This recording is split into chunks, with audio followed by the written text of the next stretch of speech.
I'm not quite sure, but you get a patch for this, correct? If you volunteer. Of course, you get a patch. There you go. There you go. That's another lure that you So there is a service patch, and we are actually working on fixing a little bit of the point system. So Jana and is working on that. But yes, there is a patch for that. And you know me, I'm a patch collector. So exactly. So once again, another one right there. That's another lure. You get a patch. It's great.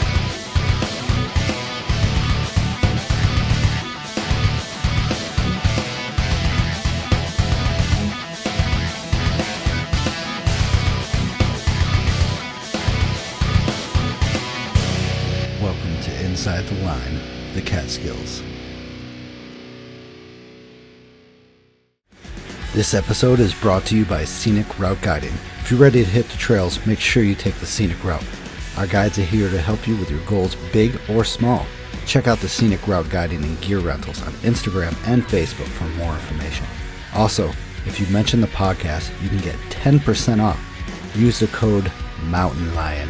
Mountain Lion. Hey everyone, thank you for listening to Inside the Line of Catskills. I just wanted to give a big shout out to my metalhead friend Chad for creating this awesome intro that we both envisioned. We both ran upon each other's ideas with. So Chad, thanks once again. Keep rocking. Hope to see you soon, brother. All right, so we're recording. Welcome everybody to episode 22 of Inside the Line of Catskills. I have a friend of mine here tonight, Lourdes Sonera. She is a 3500 Club committee volunteer. She also does crap load of stuff for the Catskills with the 3500 Club about stewardship and volunteering and everything. Say hello, Lourdes. hi, Stash. How are you? Hello, listeners. Yes, it's great to have everybody here and listening. I'm surprised by how many people have been listening to this. So it's good to have you here because volunteering is huge in the Catskills and this is a big deal. So that's why we have it here tonight. So yeah.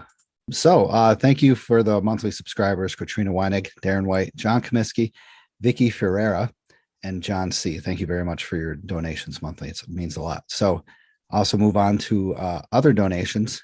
Meryl H for buying me a coffee. Thank you so much. She said, I've been binge listening and sadly now I've heard all your episodes and have to wait for the next one. Learning and laughing with you, definitely. Our parents took 6 kids on many hikes in the 70s, never carrying water, wearing whatever cheap hand-me-down sneakers we have, some near disasters, but nothing horrible, and great stories that'll last a lifetime. I can't wait to get people on from the 70s and the 80s when they hiked in the crap that they used to hike in, jeans and flannels and stuff like that. It's crazy that they did that stuff. Outdoor Chronicles for buying us 5 coffees. Thank you very much. She said, I love your podcast and hope you enjoy these coffees. Now she's going to be doing Peak Bag tomorrow. Check them out on Instagram. Outdoor Chronicles also does, she is a photographer for weddings up in the mountains. Amazing stuff. Harold Oakhill, thank you very much for your coffees. You are awesome. I can't wait to have you on. I have Harold on, I believe it's next week for his 14 straight days in the Catskills. It was an awesome adventure. Thank you very much. So Lourdes, what are you drinking tonight? You know what? Today I'm having whiskey from a new place that they opened very close to New Paltz, where I live. It's called the Hudson House, and is a formal, I believe it's Christian Brothers convent, almost, and then they turn it into this beautiful distillery. So when you get a chance, come and check it out because the view from the river and the work that they did decorating is amazing. And the guy is making some really awesome batch of whiskey. Excellent. I'll have to check that out. That sounds good. I'm going to put it in the notes for that. I like to put any local stuff in the notes and check it out so people can have their stuff that they have locally. That's Yeah, it is beautiful. very conveniently located near Black Creek and John Burroughs cabin. So you could go do a little hike and then go with your friends and have a drink and enjoy the view there. It's beautiful. Sounds fantastic. I love those places, especially ones with the view and especially ones right near the hike. You get the drink right afterwards and you feel good. So, Plus you tasted. yeah, so I am having a rum and the Rev Spirits that I had an interview with a couple of weeks back. Yeah, it is called Conundrum. It's a amazing spirit with this rum is absolutely phenomenal. I am enjoying this. I seriously, the taste is so different. It's like it tastes like pears and apples, and they said it shouldn't have any taste to it, but it does, and it's delicious. So, Lourdes, you been on any previous hikes lately? I just came. We did a little getaway. We went to Puerto Rico to visit my parents and celebrate my mom's birthday. And it was not a huge hike, but it was such personal and memorable hike because I got the chance to hike with my dad and my husband. And my dad is going to be turning 80. And just to see him in his sneakers, in jeans, in cotton shirt, but the stamina that this man has is just incredible. And to me, I was just in pure heaven hiking with them too. So is that your native country, Puerto Rico? Yes. Yeah, I was born and raised in Puerto Rico. I gotta say, you Puerto Ricans, it seems like when they get older, they get even more like harder, and they do more stuff, and they get, like you said, he had stamina. It's just like, no, don't help me. And they'll do whatever they want. It's amazing. Oh, yes. Yeah, my dad's still working around the house, probably 10 hours a day, landscaping and doing all his stuff. And there is no stopping him. So awesome. Puerto Rico, I'm jealous. I got to go down there sometime. No, it was that we were very, very lucky. We got absolutely gorgeous week there. The weather was 85 during the day and then dropped to like 75 at night. It was just beautiful. Wow, that's perfection. Beach perfection. Excellent. Yeah. Well, good. Yes, sir. Well, Tuesday I went on a hike. We went up Plateau, me and my friend, and it was his first time using snowshoes, and he did it really good. He thought, the funny thing is, it's like when you put on spikes for the first time, you think you're immortal and you can take on anything, which is hilarious. He loved them. We started getting up to the steeper stuff, and I thought he had great crampons on the bottom of them, but they weren't sticking. So he was just sliding. So like halfway up, I'm like, I'm going to call it a day, buddy. We can't really do this because I don't really want you to get hurt.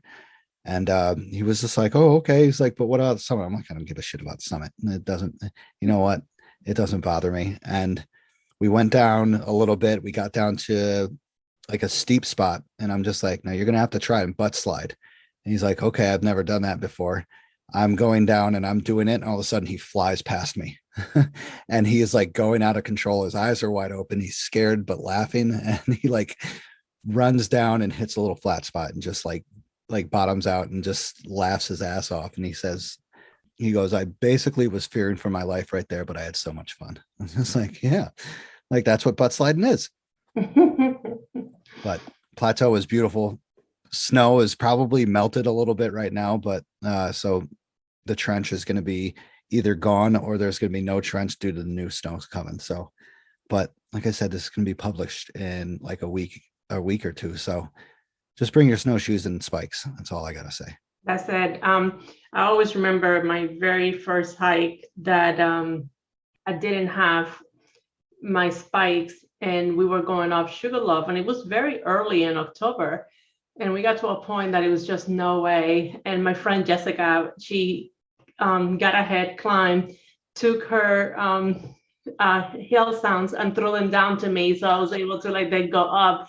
Once I put them up, I thought it was magic. I was like, this is amazing. The next day I went, got mine, and they never come out of my backpack from early October to like May. Exactly. And that's teamwork. That's a great friend. Instead of saying like, sorry, I guess I got a summit and you got to go back, or like try to find a way around, tosses the spikes off and send them down to you. That's great. Yeah. Excellent. Yeah. So everybody have fun in the Catskills. A snowstorm is coming. Recording this, it should be coming in the next couple of days, but this is also the 2nd of February. So it's going to be fun. We don't know what we're getting. I know I'm getting snow up here, but I don't know what the Catskills are getting. So we'll see. All right. So let's go into some Catskill Mountain history. Does that sound good, Lourdes? That sounds excellent.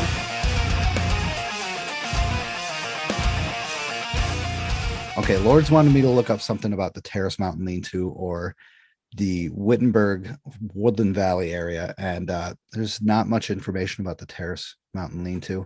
The Woodland Valley's got some good information about like John Burroughs and stuff, but a lot of it was way too long. So I read part of a book again, and it's called The Catskills: Its History and How It Changed America by Stephen M. Silverman. I actually have him for an interview coming on, so it's going to be really cool about his book. It's called the Rip Van Winkle Play. So Washington Irving not only helped popularize the rustic setting of the Catskills, but gave birth to the artistic commercial spinoff. 9 years after The Legend of Rip Van Winkle was first published, an 1828 staged dramatization by an anonymous local opened in Albany, followed by another version at Philadelphia's Walnut Street Theater. In 1865, and for the next 40 years, Pennsylvania-born actor Joseph Jefferson played a role both on stage and in early silent films. But when prohibitionists promised Jefferson sold out houses if he would only revise the script and have Rip decline the keg of liquor, the outraged leading man replied, "I would sooner expect to hear Cinderella striking for higher wages or a speech on women's rights from old Mother Hubbard as to listen to a temperous lecture of Rip Van Winkle." They wanted to take away his alcohol, which is sad because Rip Van Winkle is all about the alcohol. Musically, African-American stage performer Sherman H. Dudley sang a popular rendition of 1901's Rip Van Winkle Was a Lucky Man, while in the 1914 Broadway show, The Belle of Bond Street. The British comedian Sam Bernard introduced the novelty number Who Paid the Rent for Miss Rip Van Winkle when Rip Van Winkle went away. The same year, Al Jolson also delivered the same song, but in a thick Dutch dialect, the Broadway's The Honeymoon Express. Rod Serling loosely adapted the original fable for the 1961 episode of The Twilight Zone, titled The Rip Van Winkle Caper. It concerned robbers who, after stealing gold bricks from Fort Knox, planned to sleep for 100 years inside an atmosphere-controlled desert chamber. The final Serling twist, gold is no longer worth anything in 2061. Also looking to the future, Walt Disney populated the portion of the General Electric Progress Land Pavilion in 1964's New York World Fair with an audio animatronic parrot named Rip Van Winkles. Falling asleep at the 1939 fair, the bird awakens 25 years later to learn of the advancements in plug-in appliances. E.G. Marshall also donned Rip's overalls in 1958 Shirley Temple Theater TV presentation, with the later small screen renditions starring Harry Dean Stanton, who directed Francis Ford Coppola in 1887, and Mary Angelou, the voice of the fairy godmother, narrating the tale in 1999. Even Frank Capra couldn't resist expanding upon the myth when he brought the Jimmy Stewart character, George Bailey, back to his hometown as Van Winkle, total-like stranger, living out a fever dream in the overtly sentimental 1946 film It's a Wonderful Life. Like George Bailey's situation, Van Winkle's entertains the fear that we can never go home and the resolves of fear, observed William P. Kelly, when end with Rip Van Winkle smoking his pipe, sitting in front of Vin and invoking the worst nightmare we can have of being utterly and totally alone in the world, because telling us that you can always go home is sentimental. Terrifying and comforting the reader at exactly the same time in the same way, said the historian, is the power of that story. Crazy stuff of Rip Van Winkle. Very interesting. You know, it's always funny when we are hiking and somebody's tired and they lean in the tree and they pretend to be Rip Van Winkle, you know. So my friend Johnny Witter is like classic at that picture. Oh, really? Awesome. I know Johnny Witter. I've met him before. He's a cool guy.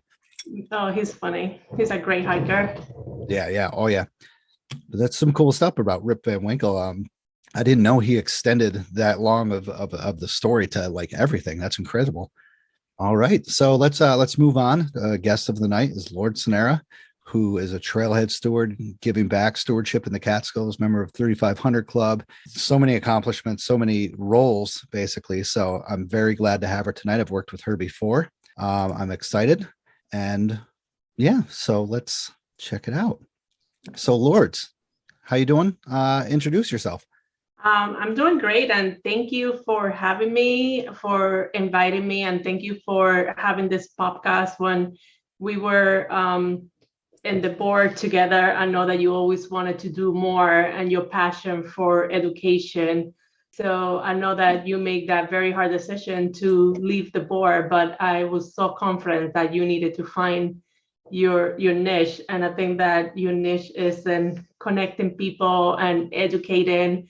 So I enjoyed listening to I have a long commute, so I always listen to your show Well, thank you. on my way to work, on the way back. And it's nice to hear all the voices that we know from the Catskills. So keep it up, man, because you're doing a great job. Thank you. Thank you so much. What else? So you're on the 3,500 Club committee, which I already know. What position is it on the 3,500 Club that you are at? So I'm currently the trail maintenance chair and the trail steward chair for the club. I'm also collaborating on the social media committee, so stay tuned to that because we are working on some very cool stuff coming up to Nice. keep the members connected and to continue educating and promoting safe hiking and stewardship. So that's currently what I'm working with the club. And I give you a little bit of, we'll probably go back and I give you a little of a background. Like I mentioned earlier, I grew up in Puerto Rico. And when I started hiking here in New York, some people said, "Oh, when did you start hiking?" And I was like, well, I don't know. Like we just grew up hiking and walking in the woods. We didn't call it hiking, but as kids, that's what we did pretty much for fun. Oh yeah. We would pack a little bag and go over the mountain, go to the river and stay, hang out, and then come back. And then the next day we would go climb another mountain and go to a cave, have a little party there and come Yeah. back. So, but organized hiking over here, I was hiking one day and I thought that I have a little bit of more time. I wanted to get a quick hike in the morning before going to work. And I was at Sugarloaf in Orange County.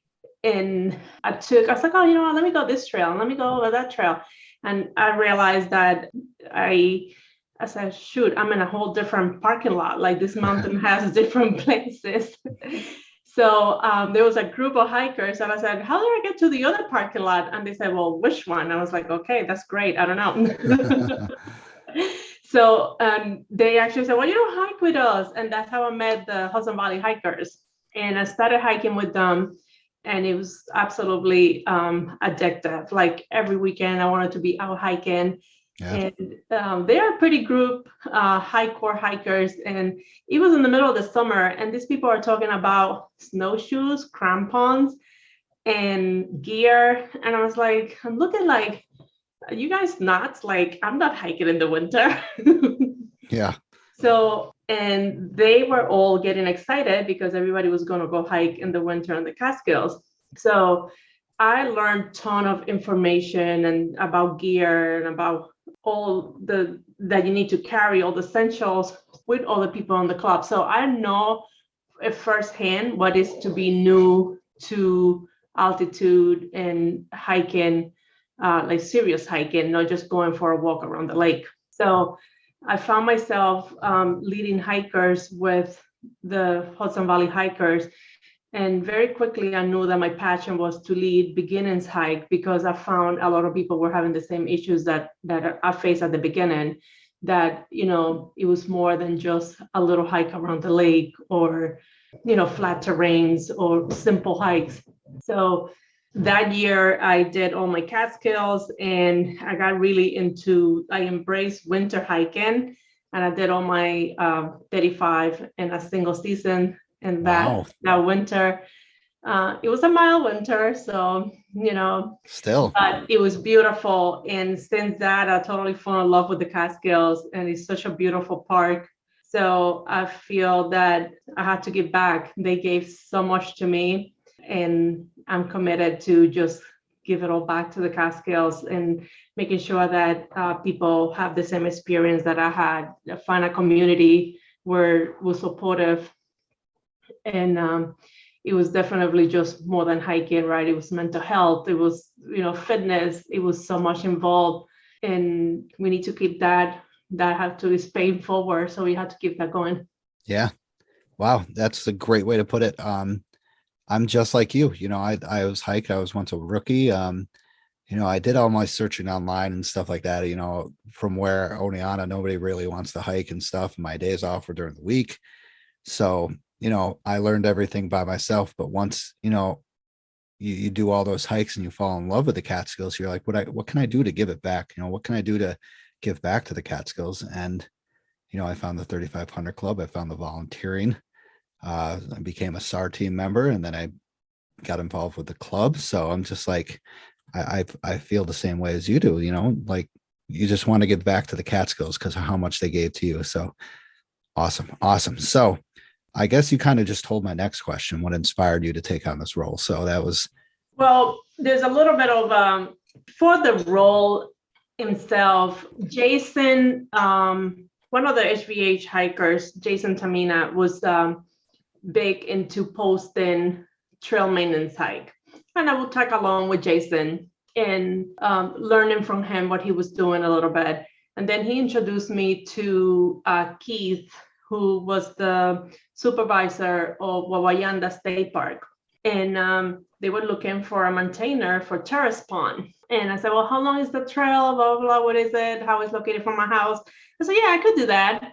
And, I was very eager to help, but I didn't ask enough questions. So Terrace Pond is where kids go cliff jumping. Oh. And the amount of garbage and floaties and tents that they leave behind is absolutely insane. So I went out with Keith, and I'm still seeing cans and bottles, and I'm collecting them. And he's like, no, we're doing trail maintenance. And I was like, but this is trail maintenance. And he said, no, that's trash pickups. Oh, wow. That's litter pickups. I said, trail maintenance is about making sure that the trail is clean and clear in terms of vegetation. And so that's how I started doing trail maintenance. And then I started participating in I love New York. I love my park events.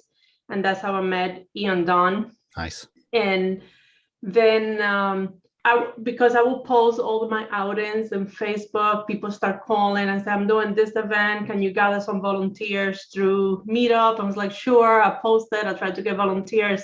And that's how I started getting into like really trail maintenance and loving it because it was so rewarding and giving back. And then I believe that we did the most rewarding actually event that in trail maintenance that I did was a volunteer with Will Soto. Yeah.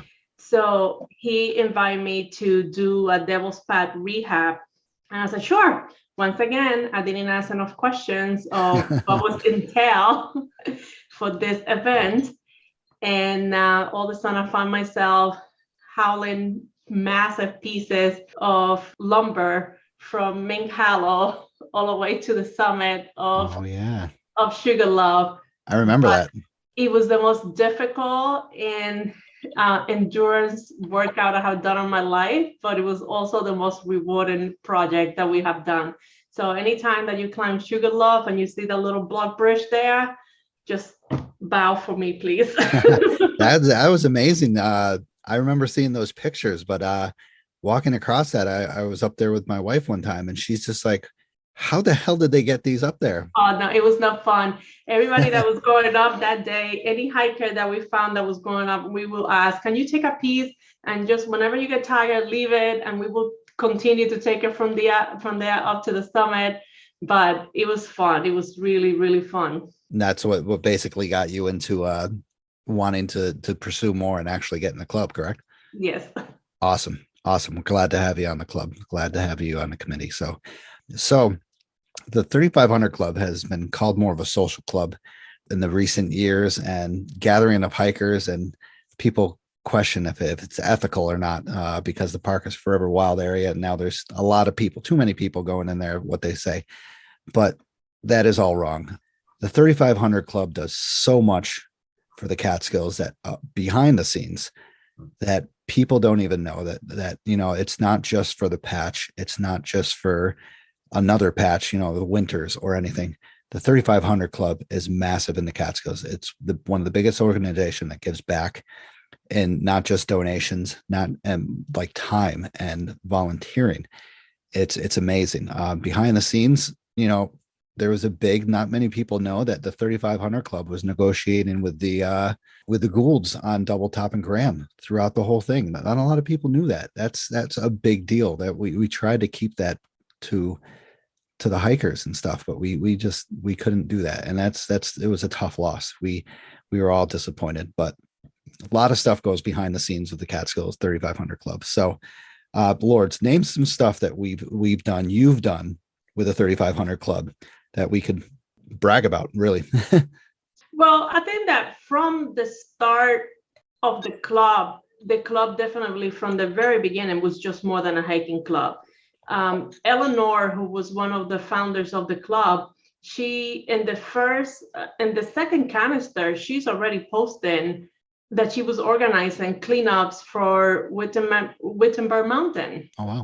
So, and last year I was able to do a hike back to Wittenberg to celebrate the 50 years anniversary of that very outing that they did to clean up. And that's what I asked you to look into Terrace Pond, because apparently it was a place where there was also a ton of litter left behind because it was a pretty like a hangout place, I guess. Oh. But that's how the club started doing cleanups and trail maintenance 50 years ago. So then same thing with stewardship, right? So it was Eleanor also who wanted to write a creek for those that were starting pursuing the path. And I believe that it reads something like, leave nothing but footprints, remove all litter from the trails, always take trash home, and clean woodlands areas are your responsibility. So she was promoting stewardship from the very beginning of our club. And for us to carry that to the next generation is just like she said, is our responsibility. So some of the stuff that I'm super proud of it was when David Bundy retired from being the trail maintenance chair and I took over. We did our trail maintenance from the Blue Hole into Denon. That's the section of the lawn pad that we maintain, Picamoose and Table. And we take care of the lean-to as well, that is near Table Mountain. And that that lean-to was really deteriorating. So I put it in my report the first time, and then I went back to check some of Davis' report, and it was the same. Pretty much we are repeating the conditions of the trailhead of the lean-to. And I was talking with Ian Dunn one day, and I said, Ian, how much it costs to replace the lean-to? And he looked at me and not knowing whether I was serious or not. And he said, well, I could look into it. So when he sent me the numbers and the figures for what the lean-to cost to be replaced, I said, well, I'm going to take that back to the club and see if we could donate it. And the club unanimous agreed to donate the materials for the lean-to. So the lean-to that this year just recently got flown to Table and to Terrace were donated by the club. So that's a big deal, right? Like we are totally always committed to find something and make it better and find something and fix it. So we're constantly looking for projects that we could get involved and how to fix it. There's a lot of red tape and there is a lot of rules because we're dealing with the DEC and we're dealing with the New York, New Jersey Trail Conference and whose jurisdiction is what.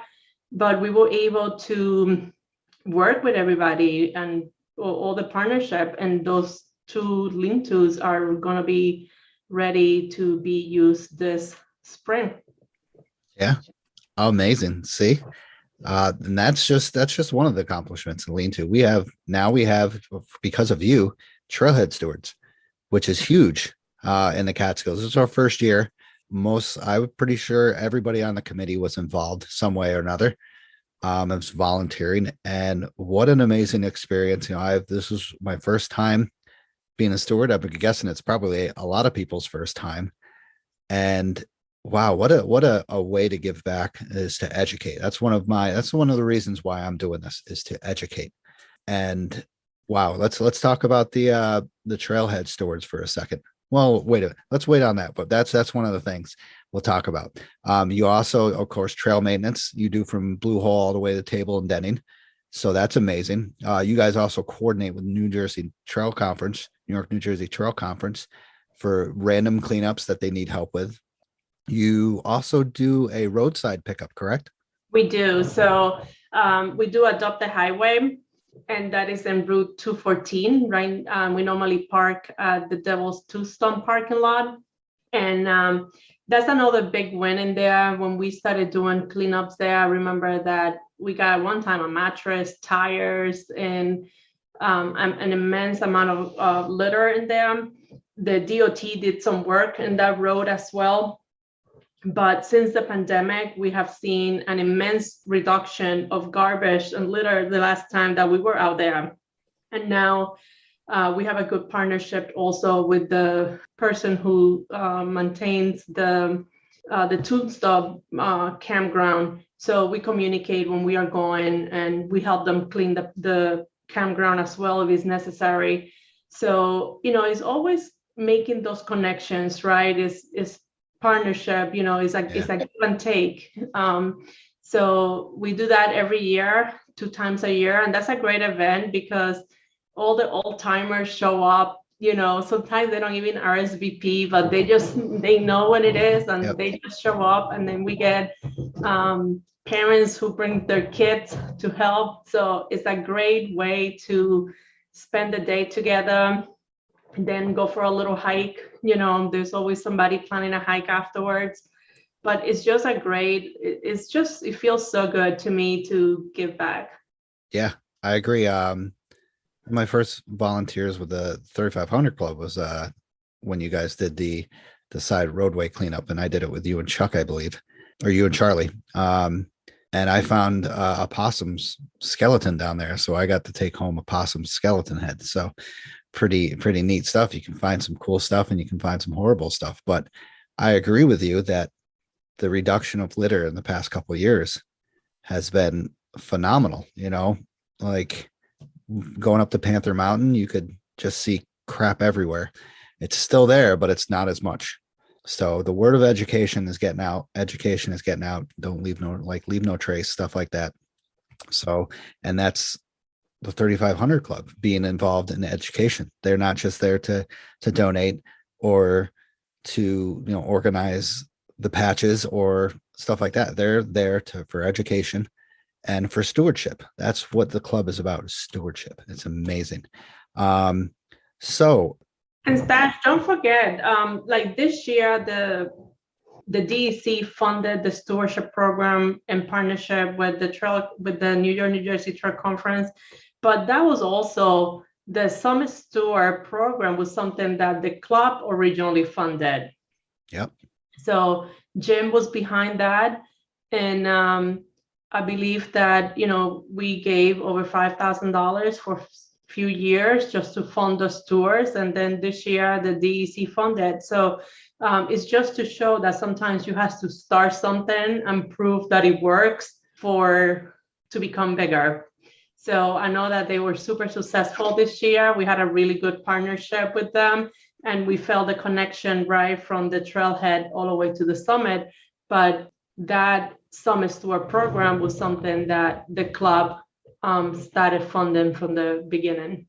Yeah, I remember Jim talking about that. That's amazing. Hopefully Jim listens to this or knows about what a podcast is. I think he said he knows what podcasting is, but I'm not quite sure he's there yet. But Jim, thank you for that. 3500 You have Club. to put canned podcast on that.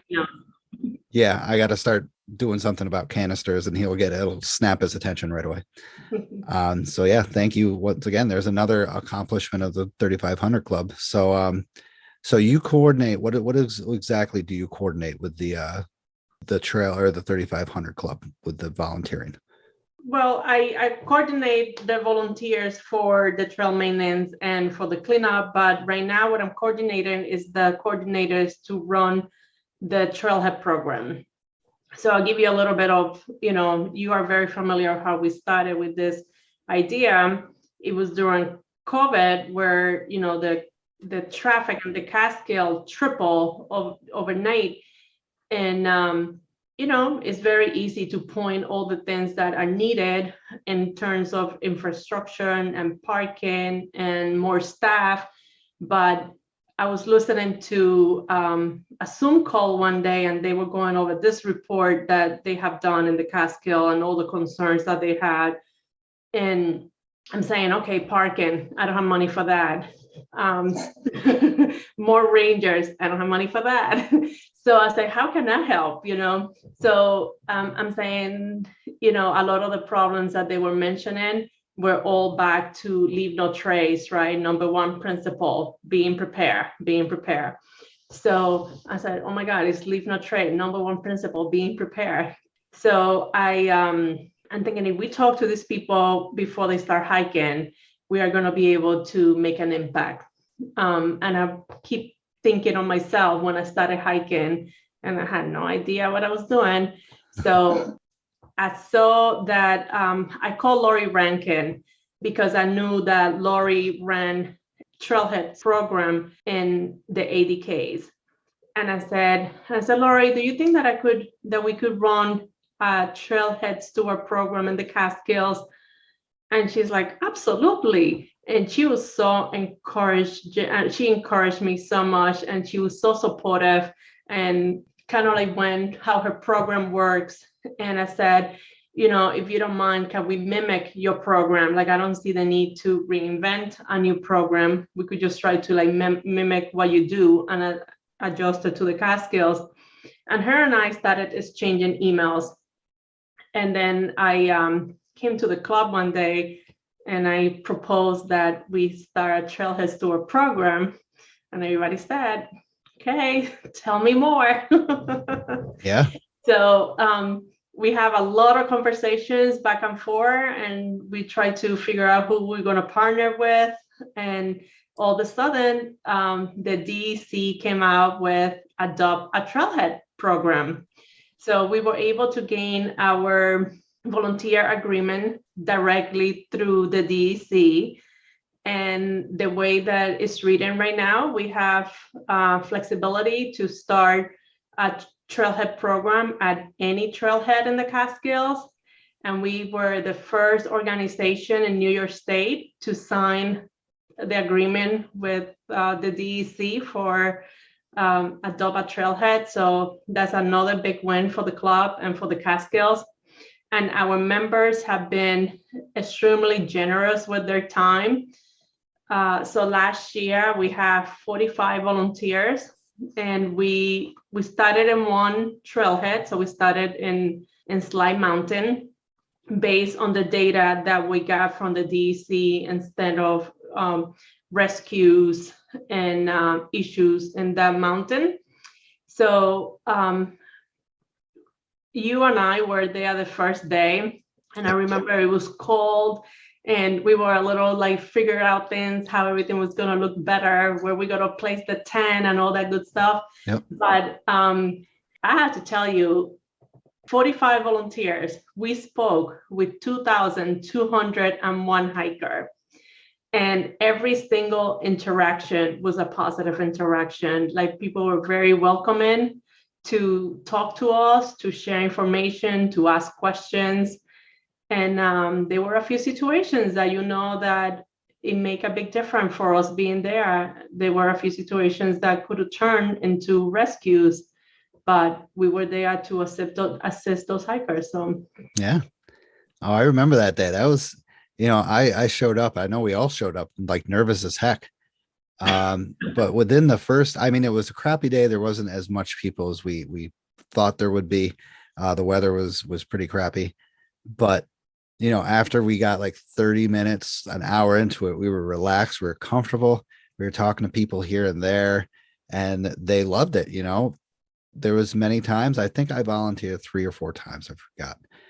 But I know there was many times that people would pull up in a very fancy car with look like dress shirts on and maybe like tight shorts and flip-flops, and they would ask me, well, what's this trail and stuff, and I'd be like, this is a 6-mile 1,800-foot trail, a lot of crap involved, you don't want to do this. And they would be like, so where can we do? One of us would show them this place here, a nice little walk down Kelly Hollow, or go to this waterfall at Westkill, Diamond Notch Falls. And, they'd be ecstatic, and what a great feeling that was. What a great accomplishment that was, Lourdes. I remember when you brought that to the committee, and all I can think of the time, there was a lot of pushback, which I was so mad. But the time when you brought that, I did the thing on The Office where Michael slaps the table, and I'm like, yes, like I was so happy. I'm like, this is why I joined. And Lourdes knocked it out of the park with everything.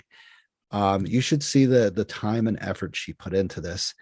I'm just like, I bow to you. Thank you very much for this. It was fantastic. It was fun. I don't think we've ever had not a fun time. Every volunteer had a good time there. Yeah. Now the club, and I get the club approach. We want to do something. We want to do it right, and we want it to be sustainable. We want it to last. We don't want to just try it and then, oh, it didn't work. So this program is being 100% funded also by the club. So it was a big investment that we put out there, but I think that it paid off really quickly too on the reward that we got and what we were able to assist the hikers. When we go and we talk about leave no trace, and I sometimes feel like we don't go past principle one, that we say principle one, because it's all about preparedness. So some of the stuff that we saw at the trailhead this year, insufficient water, that's still the highest peak in the Catskill, and people, hikers come out with one little bottle of water. And I said, you're going to need more water. So we always sometimes have water and gave them extra water. Map knowledge, that was probably the main thing. People go out, they don't have map and compass, or they don't even know the route that they taken. Some people think that it's just in and out. So we were very making sure that they knew that when they got to the summit, they needed to turn around, because if they continue, they will continue into Cornell and Wittenberg and end up making a 14-mile trek instead of 6. So the lack of planning, and I don't think is intentional. I think it's that people just take it for granted. It's only 6 miles. I could do that. I do that all the time, but they don't take in consideration the elevation gain. Yeah. So improper footwear, definitely still an issue where people come in their Nikes, and I always said, leave the Nikes home. Yep. A lot of the visitors are just looking for views, right? So as soon as they come in and say, well, where is the view? I said, well, maybe you want to reconsider and go into Giant Lash, and just do the views and turn around if you feel that that's all that you want. Cell phone issue in that area is a big deal. That's a completely dead song in there. So there were a few days where we needed to reach out for help, and the people at the club were very nice that they let us use the landline. But when they get there, they have no cell service. Sometimes the GPS doesn't work from there. They don't even know how to get back. Yeah. So we added to our tools that we have available. We added a road map, so just to be able to show them where they were in the map and give them directions that way. I have family one time that stopped and asked me how far they were from Hershey Park. Oh, that's a little off. So I feel like we became more than just educating the hikers. It became a stop where people will stop because they've been driving around for a while, not knowing where to go. And they stop there to ask for directions, places to eat, places to go visit. And there was a lot of people that we were able to help, the ones that were doing the loop. And we, showed them in the map how to use the easement, save a little bit of time. Oh yeah, the backpackers, correct? Yes. Yeah. So I was actually personally surprised the amount of backpackers that go through Sly Mountain. Yeah. It's amazing. It's a super popular place for backpacking. And when they would come down, we will ask how was the water source, if it was available, if there was any trash. And there was one occasion, I believe Michael was at the trailhead that day, and somebody came down and it was concerned about a tent that was abandoned and they didn't know whether the people were okay. And Michael went and climbed and walked around to make sure that there was no, that everybody was okay. So I am super, super pleased with all the stewards. Colleen is my partner in crime when it comes to emailing and making sure that everybody got their paperwork done. And she does an amazing work. So we put a lot of hours behind the scenes, but at the end of the day, it's just really all worth it. Just remember, they put a lot of hours behind the scenes volunteering. They're not getting paid to do this. And it's phenomenal. I had a great time. The times that I went there, every time was a different person that I went with. And just the interaction is so cool. You meet so many different people, and then some of the people aren't there just for the views, they're there. I met a pair of old elderly people who were looking for the Bicknell thrush. They didn't care about the views. They were just there for the birds. They heard the story of John Burroughs, listening to the thrush. So I thought that was phenomenal. Met a guy who I'm pretty sure was in the border control, and he told us stories on border control, which was really odd.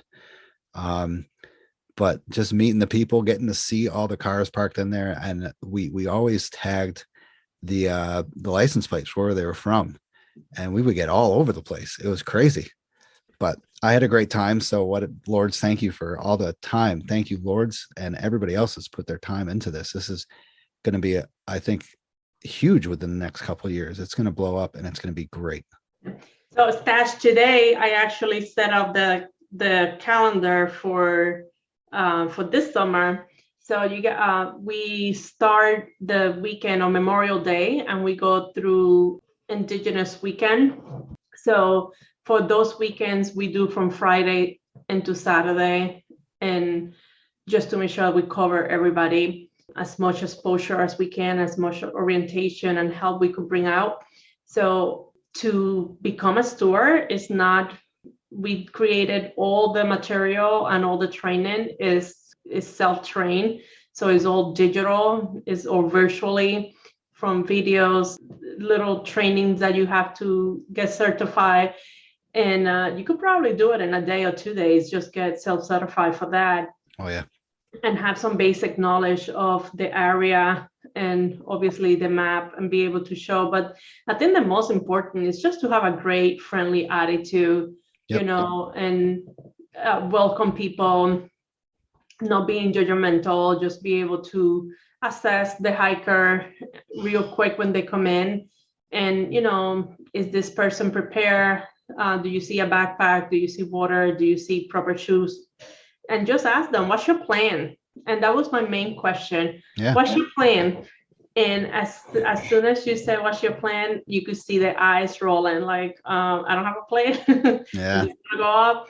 So we said, well, what route are you taking? And we would show them on the map, different routes. We encourage them to do the blue trail and the way back, go up in red, come back in blue, just so they get just a little bit more of a workout and enjoy the views in that area.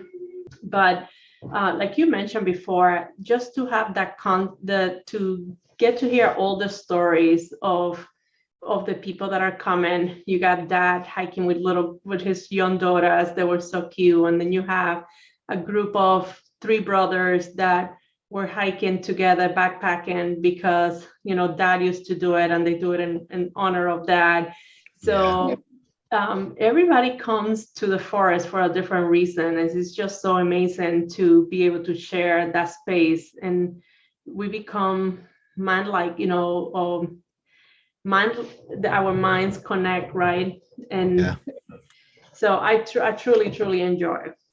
Oh yeah. So I mean, if you want to, I'll put in the links in the show notes for volunteering, and the contact Lourdes and contact Colleen or whatever to get to volunteer, because we need as many as we can get to fill in the days. We need to get that education out there. And let me tell you, I was nervous. I mean, for search and rescue, you really don't have to deal with people that much, but to come as a trailhead steward, to get in contact, you get, like you said, you got to have that that good attitude and stuff. You got to be educational. You got to show them the map. You got to know what you got to do. But the joy on their face when you tell them, it's like, oh no, you don't want to go past this. I'm like, this will be 6 miles. You go past this, you're going to end up, in a whole another story. And they'll be like, oh, and they're just like smiling and everything. Like, well, we're glad we stopped here. Like, yeah, well, that's what we're here for. And it was a great experience. And I just had nothing but positive memories. Yeah. So our goal this year is to open Woodland Valley. Oh, So we will have slide staff in Woodland Valley. So it connects completely. So we have stewards at both ends of the mountain. And then the summer stewards will be, in slide. What we learned from last year is that as more people are camping, we get a lot of new visitors and people new to camping, and they go adventure up to Woodland Valley, not prepared, and that trail going to Wittenberg is very challenging. oh yeah. So there have been a few issues there last year. So we want to expand to Woodland Valley and be able to touch, impact the hiking experience and promote hiking safe. We don't want these families to go up unprepared and then having to be rescued. So we want them to go up, be able to enjoy the trail, and continue to hike. Sometimes when you go out hiking and you have a bad experience, you said, that's it, I'm never going back again, right? Mm-hmm. But it's just learning and being prepared before you go so you have a good experience. Yeah, and Wittenberg has one of probably the most phenomenal view in the Catskills, so it's very popular. Yep. So that is a great idea, and that's very exciting. That is very, very exciting. I'm so glad to hear that. Yep. So basically, I kind of think we touched base on what would this involve you doing. It's just educating the public when they come in, reading the person when they come in. Anything else that it would involve? Just being kind, basically. Yeah, it's just being kind and being a partner. And a lot of the hikers are one-time hikers, but a lot of the hikers are also working on their past. So being able to be part of that journey, and it's contagious, right? Like when you're doing something, somebody and making an impact, it could be a trickle effect. Like this year, Michelle, who volunteered like 5 days, she was able to help a young girl who was hiking with friends, and she got hurt. And that day was probably one of the coldest days.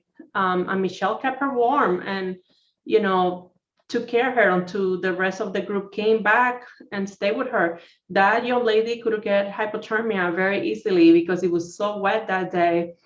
And she sent the most beautiful letter of gratitude to Michelle, through the club for keeping her. So her experience was very positive.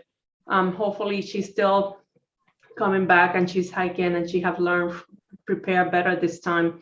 But that will be something that hopefully she one day will pay forward, right? Yeah. And that's what we want. We want people to be stewards, to learn how to hike safe, to enjoy, and to give back to the trail. So we could sustain them for the next generation. Exactly. See, that's what it's all about. I'm so glad that you took on this position and you took your project forward, because I was very excited. That's the one reason why I joined the committee, is education and giving back. And I loved it. I was so excited for it. So excellent. Thank you. Hats off to all you guys. And I can't wait till next year. So where can we sign up? I mean, of course we can Google something. What if we can Google it? What do we Google? If you go to the Catskill 3500 Club page, to the website, there's a link there that for the Adopt the Trailhead program, and my email is also there. I'm very active on Facebook, so a lot of people find me that way. Yeah.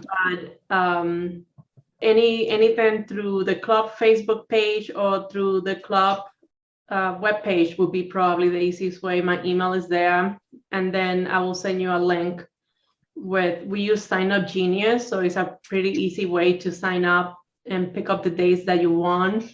What we ask in the volunteers is to commit to 2 days for the summer. So we are 47 days we are trying to cover from May to October. So if everybody commits to 2 days, it will make it so much easy to staff the trailhead.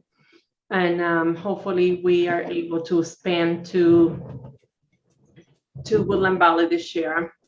Yeah, that's awesome. So yeah, I will post all those links in the notes for when the podcast comes out. And do you have to, I forgot this, and do you have to be a 3,500 club member to volunteer? No, we decided no. We wanted to keep it open to anybody who wants to volunteer, because we have aspirants that have been working on their 35 for 10 years, so they are not members officially yet. They haven't finished all the peaks, but they're very knowledgeable. We have a lot of people who are involved in the Catskills and they want to volunteer. So no, we have it open to anybody who wants to volunteer. We just want to make sure that they have map knowledge for that area, that they know the terrain, that they have climbed slide, and that they take the Leave No Trace certification. Is like an hour online. And because we are with the agreement is with the DEC, with New York State, so we had to do a little bit of harassment training, which is also available online. Yep. And there's a bunch of other ones too, as in hiker safety and a bunch of things like that. But it's all very easy, and it's all definitely worth it. So if you need to sign up, check out the notes. Check out the 3,500 Club webpage. I believe it's under Stewardship. I believe. No, we had a link now that said Trailhead Tour. Oh, excellent. No, that's so cool. Excellent. So I think anything else you want to throw in there, Lourdes? Well, I think that if you have not volunteered before, giving back, whether you do trail maintenance or you do Trailhead Tour, is a great way to leave your legacy behind. I tell my kids, I may not leave you a lot of money, but you're going to say, my mom helped save that park. Nice. Yeah. Yeah. So it's a great way to leave our legacy to the next generation. It's fun. You do it with, it's when you do trail maintenance, you get a sweat and you work. I just added 2 beautiful pieces of equipment to our toolbox, and it's nice to go out there and feel powerful. And when people send me little notes that our trail looks beautiful, it makes me want to do it again. So volunteering is a great way to give back to the community, to be part of the community. So join us. Yeah, definitely. I'm not quite sure, but you get a patch for this, correct? If you volunteer. Of course, you get a patch. There you go. There you go. That's another lure. So there is a service patch, and we are actually working on fixing a little bit of the point system. So Jana is working on that. But yes, there is a patch for that. And you know me, I'm a patch collector. So exactly. So once again, another one right there. That's another lure. You get a patch. It's great. Once again, I've done this a couple times, three times last year, and I had a blast. We had good weather. We had crappy weather. I made some new friends, probably lifelong friends. You get to speak with the Rangers. The Rangers are awesome and fun. You meet the summit stewards. You just meet a lot of different people, and then you gain knowledge and friends, and it's giving back to the community. It's giving back to the Catskills, and that's what this is all about.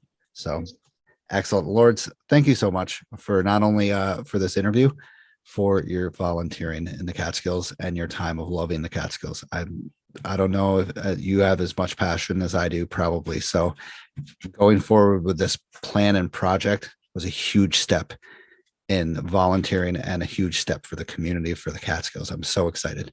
Any shout outs?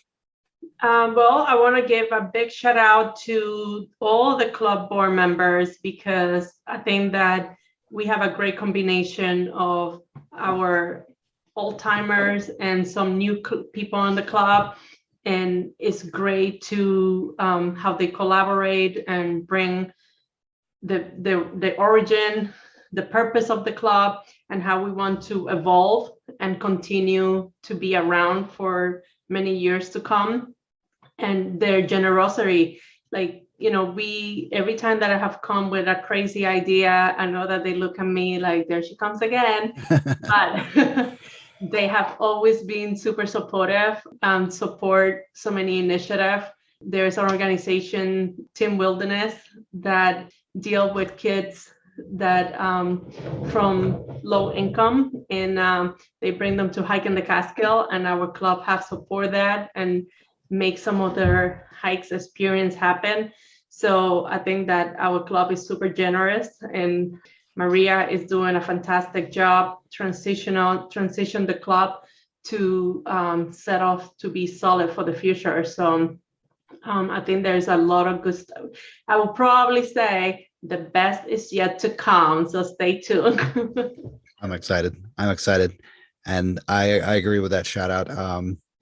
Being the former 3500 Club committee member, former 3500 Club second vice president, there's a great mix of, like you said, the old timers and then the new young people with their ideas and their knowledge of the kids that are hiking in the Catskills. We mesh well together, and then we come up with plans together. So once again, thank you for all that you've done, Lourdes. Thank you to our sponsors. Thank you guys for sponsoring. Thank our donors. Thank everyone who's listening. I thank you so much. Subscribe on any platform. Look me up on Facebook, Instagram, Twitter, or a website. I have a website, actually. If you have the time, shoot me a review. If you have a time, you see Lourdes on the trails, thank Lourdes, thank all the volunteers. So Lourdes, thank you for being with me tonight, and let's keep kicking ass. That's all I got to say. That's it. Thank you. And you keep it up. You're doing a great job, and I enjoy listening. So great job. Well, good. I'd like to say the same thing as you. The best is yet to come. And, but all right. Thanks. Have a good night. okay. Bye.